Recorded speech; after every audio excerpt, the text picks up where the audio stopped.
నమో machine వందే గోమాతరం ఆధ్వర్యంలో కర్నూలు గాయత్రి గోశాలను సందర్శించారు. Founder president Shri వీర మధ్వీరాజ్ ఆచారి గారు గోమాతలకు పూజలు నిర్వహించి మేత అందించారు. గోమాత రక్షణ ప్రతి ఒక్కరి బాధ్యత అని కోటి సంతకాల సేకరణ కార్యక్రమాన్ని ప్రారంభిస్తున్నట్లు ప్రకటించారు. ఈ కార్యక్రమంలో గోవు సేవకులు, హిందూ దేవాలయాల పరిరక్షణ సమితి సభ్యులు పాల్గొన్నారు.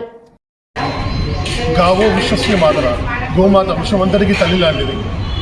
నేను మీ వీర మధ్వీరాజ్ Achari, founder of Namo machine వందే గోమాతరం. మా సంస్థ రెగ్యులర్గా గోమాత పూజలు, హారతులు, హవనాలు చేస్తున్నాము దేశవ్యాప్తంగా. అదేవిధంగా నమో మిషన్ వందే గోమాతరం అన్ని కంట్రీస్లో కూడా కంపెనీస్ పంపిస్తున్నాము. ఇదే విధంగా దుబాయ్లో, ఒమాన్, యుఎస్, ఆస్ట్రేలియా, సింగపూర్, మలేషియాలో కూడా కంపెనీస్ పంపిస్తాము. ఈరోజు కర్నూలులోని గోశాలకు సందర్శన జరిగింది.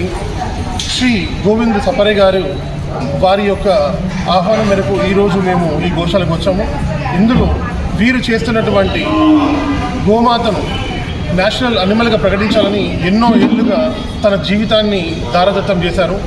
అండ్ వారి ముఖ్య ఉద్దేశం ఏంటంటే, ప్రతిరోజు మనం ఎలాగైతే గుడికి వెళ్ళి పూజలు, హవనాలు చేస్తామో అదేవిధంగా మన గోశాలకు కూడా అందరూ వెళ్ళి ప్రతిరోజు గోమాత పూజలు, హారతులు, హవనాలు చేసి ఆ గోమాత కృపకు పాత్రలు కావాలని చెప్పేసి వారు ఒక సంకల్పంతో ఉన్నారు. వీరు తలపెట్టిన ఏదైతే కార్యక్రమం ఉందో, గోవింద సపరి వారు అయితే గోమాతను నేషనల్ అనిమల్గా ప్రకటించాలని చెప్పేసి ఎన్నో ఏళ్ళుగా వారు ప్రకటిస్తున్నారు. దీనికి మా నమో మిషన్ వందే గోమాతరం పూర్తి మద్దతు ఉంటుందని చెప్పేసి మేము తెలుపుతున్నాము. జై గోమాత, జై జై గోమాత.